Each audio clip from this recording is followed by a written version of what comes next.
নমস্কার বন্ধুরা, আজকে আবার চলে এসেছি থালি নিয়ে। কি খাচ্ছি দুপুরের খাবার মেনু আজকে আপনাদের সঙ্গে শেয়ার করব। নিয়েছি এখানে সাদা ভাত, আর এখানে এই যে কুমড়ো শাক কাঁঠালের বীজ দিয়ে। এখানে হয়েছে আজকে এটা হচ্ছে সয়াবিনের চপ করে সেটা দিয়ে ঝোল বা রসা যাই বলেন। এর মধ্যে মাছের শেপও আছে, পটলের মতো শেপও আছে।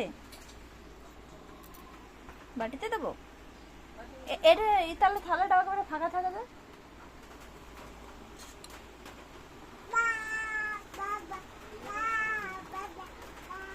এটা করতে হয় সয়াবিনগুলো গরম জলে ভিজিয়ে নিয়ে সেগুলো মিক্সিতে মিক্স করে নিয়ে সেগুলো বড়ার আকারে ভেজে নিয়ে তারপরে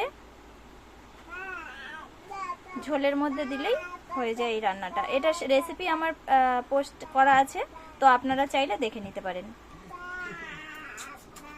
এই যে থালায় নিয়ে নিয়েছি, এখানে নিয়ে নিয়েছি মাছের ঝোল। এখানে ও যেহেতু মাছের পিস খাবে না, তাই এখানে মাছের ডিম, মাথা আর লেজ। সব শেষে এই যে রসগোল্লা দিয়ে মিষ্টি মুখ হবে। এবং কথায় আছে না, ভর পেটে ফল খেতে হয়, তাই সমস্ত খাবার দাবার পরে খাবো এই কাঁঠাল। ছোট মা কাঁঠাল পাঠিয়েছে, কাঁঠালগুলো খুবই সুন্দর। মনে হচ্ছে আগে কাঁঠালটাই খেয়ে নি। তো চলুন বন্ধুরা, আজকে দুপুরের খাবার খাই।